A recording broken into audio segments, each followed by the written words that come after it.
एकोट एकोट जय मल्हार सदानंदाचा एकोट. अशा प्रकारे पाच पावली निघाली होती 9 वाजता. पाच पावली निघाल्यानंतर छान असं वहिनी म्हणजे ज्या नवऱ्या असतात त्यांनी छान असं सारून वगैरे घेतलं खाली. त्यानंतर सगळ्यांनी देव वगैरे धुवून घेतले दोन्ही नवरदेवांनी. छान अशी मांडणी केली त्या जागरण गोंधळ करायला जातात त्या लोकांनी. खंडोबाची आणि आपल्या महाशेब आणि भानुबाईची. छान सारून वगैरे घेतलं पूर्ण हळदी-कुंकाने मंदिर करून घेतलं आणि आपल्या खंडोबाची पूजा करून घेतली. टोपी वगैरे, हार वगैरे घालून आणि 2 लंगर होते कारण 2 जागरण गोंधळ होते म्हणून 2 लंगर होते. कारण दोघांचीही लग्न झाली म्हटल्यावर दोघांचा गोंधळ झालाच पाहिजे. अशा प्रकारे जर एकत्र वेगवेगळा गोंधळ नाही घातला तर संसाराचा गोंधळ असं म्हणतात ना, गोंधळ नाही घातला की संसारात गोंधळ होऊन जातो. म्हणून छान प्रकारे जागरण गोंधळाची तयारी झाली. 5 पावली निघाली. हे 5 पावलीला पण खूप गर्दी होते आमच्याकडे गावाकडे भरपूर लोकं येतात. छान असं 5 पावलीचं म्हणजे मागं दिवटी पेटती आहे. त्यानंतर गव्हाच्या पिठाचे छान दिवे करून घेतले होते 7. ते 7 ठिकाणी 7 ठेवून घेतले. पुरणपोळीचा नैवेद्य केला कारण लिंबगावच्या खंडोबाचं जागरण म्हटलं की पुरणपोळीचा नैवेद्य गोड नैवेद्य असतो. अशा प्रकारे त्या लंगराची पूजा करून घेतली आणि खंडोबाची पूजा करून घेतली. आरतीचा टाईम झाला. सगळ्यांनी आरती वगैरे ओवाळून वगैरे घेतलं. पंचोपचार पूजा करून घेतली आणि आज खास करून भंडाऱ्याचा मान असतो. भंडारा वगैरे सगळ्यांनी कपाळी लावून घेतला आणि वाहूनही घेतला. त्यानंतर आरतीच्या टायमाला 2-3 गाणी घेतली अंगात येतं म्हणून. छान प्रकारे गाणी झाली. त्यानंतर आम्ही पूजा वगैरे करून घरी निघालो. ड्युटीने पेट म्हणजे अंधारात काही दिसत नव्हतं, पण ड्युटीच्या उजेडावर जेवढं शूट करता आलं तेवढं केलं. पण खूप सुंदर वाटते. जागरण गोंधळ म्हणजे आपलं लग्न घरातलं असल्याशिवाय जागरण गोंधळ बघता येत नाही किंवा मग आता ओळखीचं 3 वर्षांनी जागरण असतं, अशा प्रकारे. आणि जागरण हे करावंच लागतं घरात. वहिनी हसल्या की वहिनी बघत होत्या मी ब्लॉग शूट करते ते. त्या हसल्या. त्यानंतर असे नैवेद्य वगैरे दाखवून घेतले सगळ्यांनी. खूप गर्दी झाली होती बघण्यासाठी कारण 5 पाळीला खूपच गर्दी असते कारण संध्याकाळी एवढं कोण रात्री थांबत नाही. ज्यांचे देव येतात तेच लोकं थांबतात ना. जे आपल्या ज्यांचे देव येतात ते लोकं 12 नंतर घरी निघून जातात.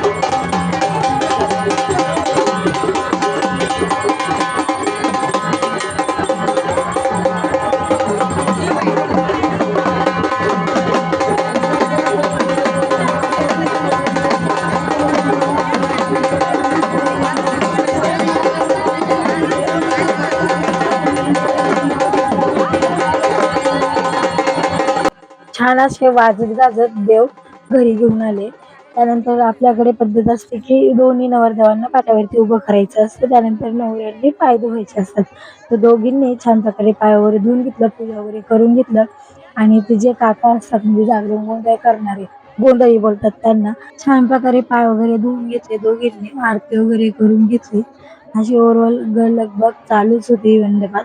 खूप भारी वाटतं बघायला त्या म्हणजे ती पूजा, ते जागरण गोंधळ. तर आमच्या लग्नाचं तर काही जागरण गोंधळ झालेलं नव्हतं. पण आमचं लग्न झालं होतं लॉकडाऊनमध्ये. तरी पण आम्हाला जेव्हा भाऊकीचं जागरण झालं आमचं, तेव्हा आम्ही केलं होतं, बसलो होतो आम्ही गोंधळावर. त्याचं पहिलं घ्या तुम्ही सगळी नावं घेतो जेजुरीला, पालीला, गावडी लिंबगावला. विचारा कशासाठी? देव आणण्याकरता, जागरण गोंधळावरती पूजण्याकरता.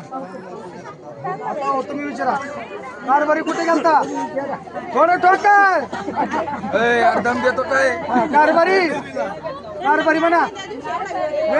असं सगळं विचारून झालं. कारभारी कुठे गेले होते? जेजुरीला गेलो होतो देव आणायला. त्यानंतर झाली जागरण गोंधळाला सुरुवात. तर 5 दोघींनी 5 जणांच्या हातात तेव्हा साखरेची वात दिली होती. ते सगळं करून झालं. आरती वगैरे करून झाली. त्यांनाही त्या गोंधळीपणे खूप दमवलं, खूप हसवलं. हसून पोट दुखायची बारी. जागरण म्हटलं की गोंधळ हा मज्जा येतेच सर्वांनाच. अशा प्रकारे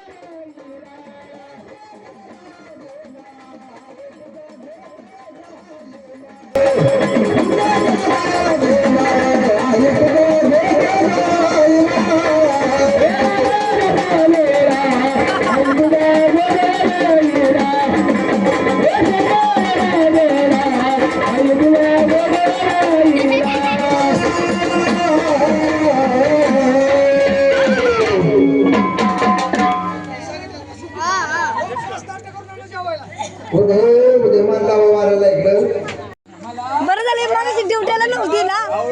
गुळ खायला दे.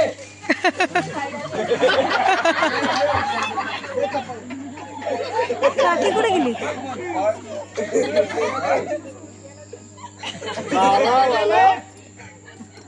काकी काकी काकी काकी गेली घरी. काकी गेली घरी.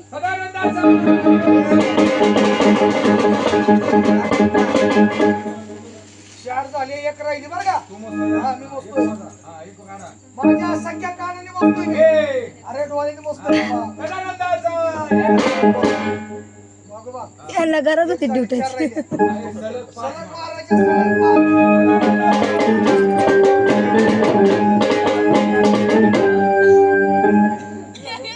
सहा झाले, एक कमी करा ते. डोक्या उलट उभं करतो त्याला.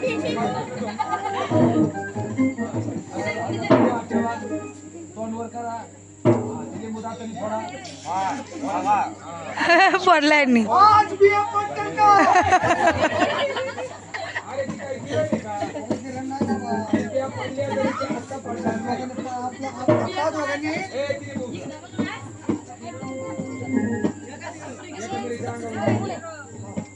म्हणा, इडा पिडा मला झोपली ना, मला नाही माहिती. कारण खंडोबाचा जागरण गोंधळ असतो लिमगावच्या, त्याला मुरळी लागत नाही.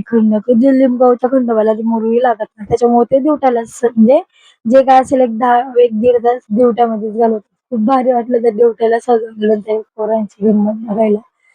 छान प्रकारे असं दिवट्याचं झालं. त्यानंतर 4:30-4:30ला नंगर तोडायला घेतला. ते नंगर तोडताना ना पहिले लिंबू ठेवायचं असतं आणि त्यानंतर त्याच्यावरती पहार ठेवायची असते आणि नंतर ते लिंबू फोडून तिथे मग आपल्याला तो लंगर अडकवायचा असतो आणि त्याच्यानंतर बाजूला लाकूड ठेवा किंवा मग नांगर असतं असं ठेवायचं. त्याच्यावरती 2 मुलं बसवतात. त्यानंतर ते कडी आपल्याला तोडायची असते अशा प्रकारे. नंतर आम्ही सगळ्यांनी आरती वगैरे, नंगर तोडून झाला, आरती झाली आणि सगळ्यांनी नाचायला सुरुवात केली. आणि डान्स म्हटला की महिलांचा आवडीचा विषय. असं सगळेजण भांडारात पिवळे होऊन गेले होते. जसं नाचता येईल तसं सगळे नाचत होते, खूप धमाल करत होते. अशा प्रकारे जागरण गोंधळही झालं आणि आपली सत्यनारायण पूजाही झाली. तर दुसरा दिवस उजडला तो म्हणजे पार्टीचा. तर सगळे आता आपल्या आपल्या घरी जाणार होते. लग्न झालं होतं. मग सगळ्यांसाठी असंच नॉनव्हेज म्हणजेच बकऱ्या कापलं होतं. छान अशी पार्टी होती. सगळे 50-60 लोक आम्ही एकत्र होते. बहीण होती, आत्याच्या मुली होत्या, मावशीच्या मुली होत्या, काकी काका त्यांची मुलं. त्याचबरोबर आमच्या मुलींचा 10वीचा रिझल्ट देखील लागला होता.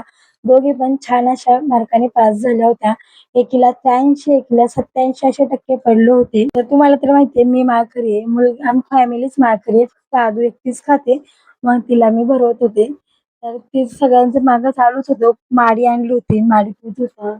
आरती चालू होती आणि एका साईडला सगळ्या महिला भाकरी थापत होत्या. तर खूप मज्जा आली आणि कालचं पूजेचे भांडे वगैरे सगळी तिथं पडलेली होती. सगळ्यांचं एकच लक्ष होतं, आज एन्जॉय करायचा. फुल एन्जॉय करून घेतला सगळ्यांनी. त्यानंतर आत्याची मुलगी आम्हाला जॉईन झाली. मागं झाडाखाली बघत असाल तुम्ही भरपूर म्हणजे तिथं काकी वगैरे का म्हणजे माझी वहिनी वगैरे सगळ्या भाकरी थापत होत्या आणि आम्ही तिघी जणी इकडे बसलो होतो. कारण इकडे मुलांना चारायचा कार्यक्रम चालू होता. मुलांना भरवत होता.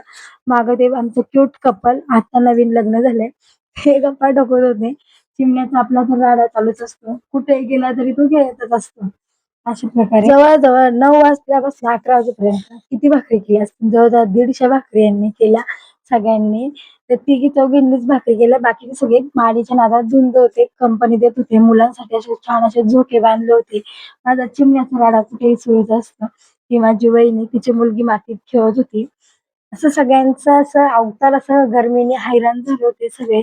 पण पार्टी करायची हे दूर डोक्यात होतं. हा सार्थक बसला होता, दीदी, हा माझा भाऊ वगैरे सगळे असे बसले होते. माळीचे ग्लास खाली झाले होते. ओव्हर त्यांनी पिऊन घेतली होती.